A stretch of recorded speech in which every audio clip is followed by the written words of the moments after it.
Hello guys, welcome back to my channel. Adang asigi video sidi yam interesting oi do male. It's for girls. Girls ki oina men oina oi gelo bani sigi video se. Aduga ma'am ने सुदम पेरे लाबो मतमदा कोई brands ma'am लेदना हुजी चखला कोई मतुंगिना नौ नौबा मखल मखगी brand sanitary pads ma'am थोले अदुगी मतुंगिना कोई हदी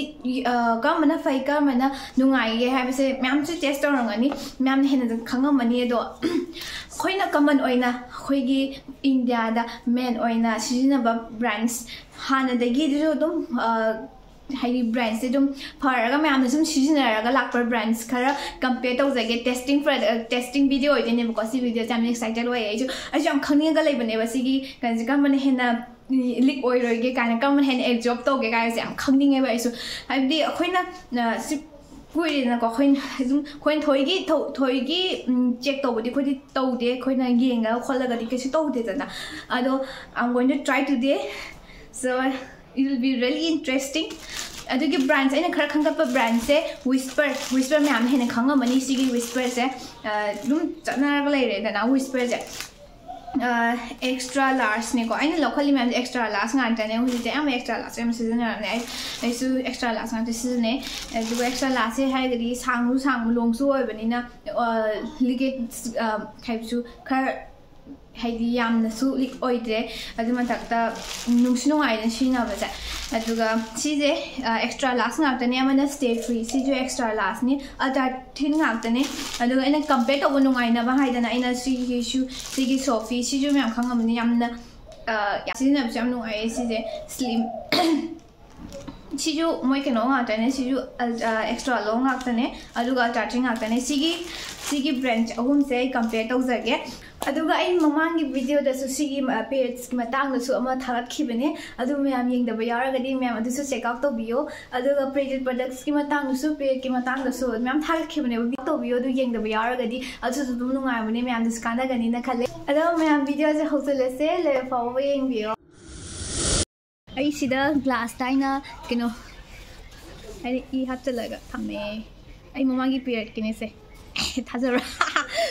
फागी तबने मचुने चेने मचु आइगी फी संगिबा मचुदो अदुदुगी हापने सिदा लेरे इन सिजनगदबदो आइना सिदा लक्थो थमे सिन स्टोरगा दुगा होदे लक्थोसे अदो सिदा लोइना लोइ लक्थोबा थमे इसिना विस्पर दुगा सिसिना स्टेफी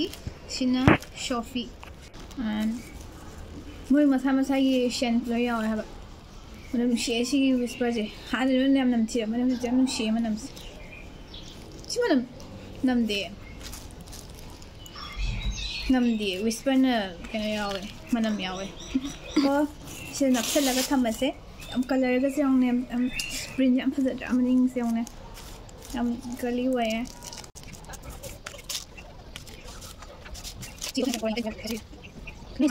सिदा लेरे सिना विस्पर सिना स्टीफी सिना सोफी को माय विंग से सिना सांगे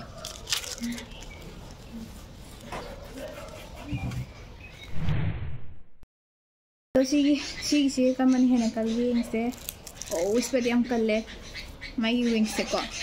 सिगी स्टेफी यम कन बोइदे सोफी जो कल ले अदो कन मदि सी विस्पर ने हेले सी से खर सिना सेकंड सिना थर्ड और नि चिकन बजे कइनो जे चिकन बजे खोगी कइनो ग्रैब तौबदा खोगी अंडरवेयर का ग्रैब तौबदा सिने नुंगाइदना नते याम नानथोकलेबा अदुगा सी माइगी सिगी विस्पर सिना माइगी सिक्वेयर लॉक सि यावे अदो सि यावदे माइगी एब्जॉर्ब सिना माइगी कटन हेले सि यावबना अदो याम सिदि try तौरसे 1 2 3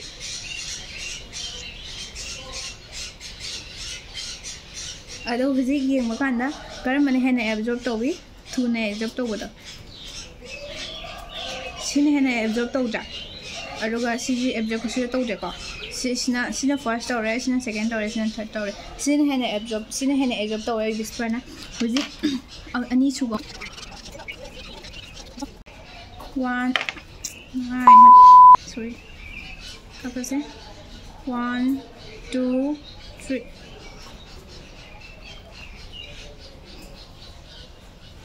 Hadi yang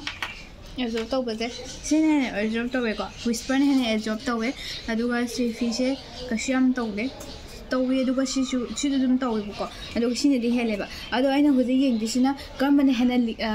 hena thuna dry tawge dry oige habase hoji tawse adu aina hoji paper am lore paper ahum lore ko mathak sida dum naksan birani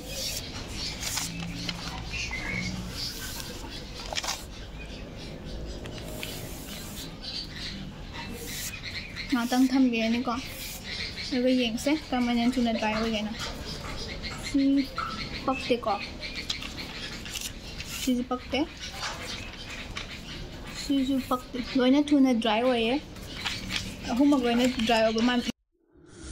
hiện cái xin cảm ơn anh na leakage rồi cái hava đó leak rồi đó adu hiện cái này oh shit oh my god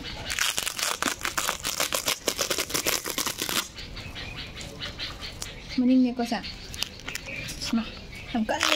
na palo ne oh my glue ga sira nan tore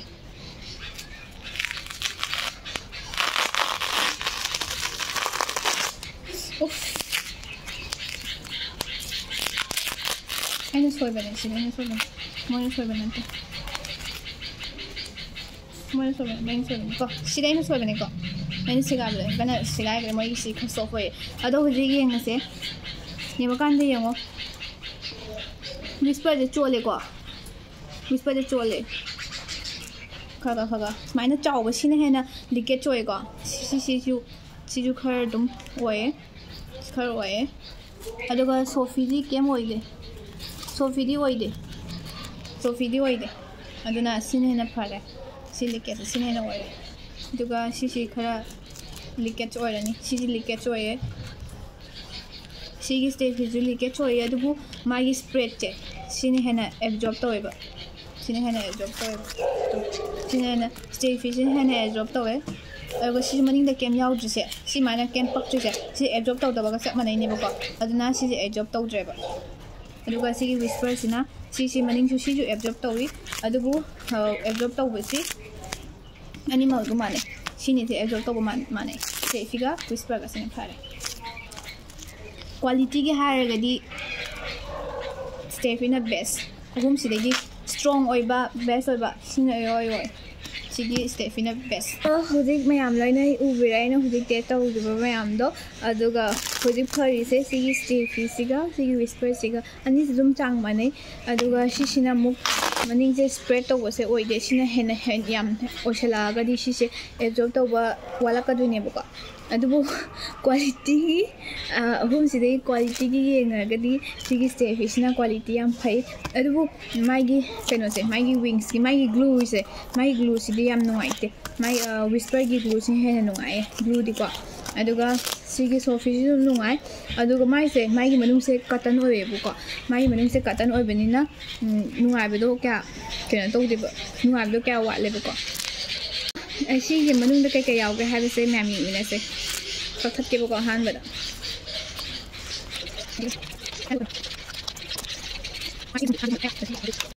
hello सीधा लग रहे ma'am मागी का नोसे हो को मागी से thin जो है आजा थिन जो है तो का मागी से जेल यावे whisper की जेल दुम यावन जेल याव जाऊं जेल यावे को मागी से aduna gel yawasina mu airdrop to ken to eba thui ba aduga Stayfree gi sisu to chamana ise ma su gel secure yaw heba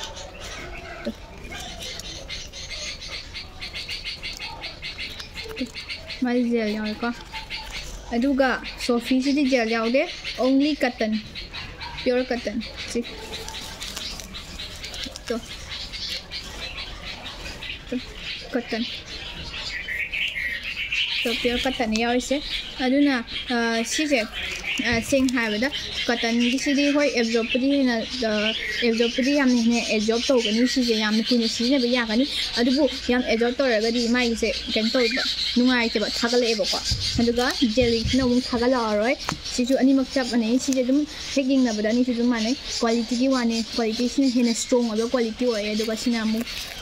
my quality से खरा कना तो ओय पाबो ओय अदो अनि सिदुम हेन हायरगदी सजेस्ट तौरगदी होय विस्पर गा केनो गसि हेनो आय दो म्याम जेल गी पामदबो ओरगदी म्याम सिगी सोफी कॉटन प्योर कॉटन मनुंग gi सिजु सिना बे अहुम सिगी काना बा हायरगदी सिगी सोफी सिना याम का हेना हेवी फ्लोर कान सिन हेना याम एब्जॉर्ब तौबा सिना कॉटन ओर मनि सिन हेना एब्जॉर्ब ओय अदुगा सिगी विस्पर सिना मु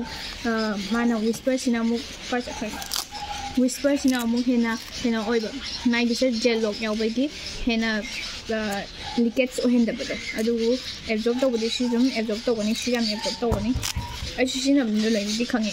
अदुगा सिगी कनो सि चाप मने सिजु जेल लॉक यावे सि चाप मने अनि मगदो मानाय बोय जैसे मता सिलेक्शन चेरगे अदुगु म्यामदा कानाय खलगदि लाइक एंड सब्सक्राइब तौबा काबिरंगनो अदु मथंगदा आइगे वीडियो मथंगदा थागलपा मतमदा म्यामदा नोटिफिकेशन लाक्निबदा मोटा बेल कनसु ऑन तौबिरमो अदुगु सिंबा मतंगिदा अतोबा प्रोडक्ट अतोबा ब्रांड म्यामदा ट्राई तखनिबा लाइरगसु म्याम कमेंट सेक्शन दा दुम हाइबिरमो आइ ngमगदि म्यामदा ट्राई तौजरके अतोबा मतंगिदा ओरगसु वीडियो दम थिंगनायसे म्याम बाय बाय